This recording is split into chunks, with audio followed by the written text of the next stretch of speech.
how to fix Google Chrome high CPU usage.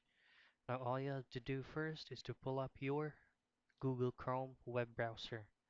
And then from here, all you have to do is to click on the three dots on the top right corner of your screen, and then head over to more tools, and then click Task Manager. Now, right here, these are all the activities that your um, CPU is currently operating. Now, all you just have to do is you're just going to end the process of unnecessary activities that is currently here on Task Manager.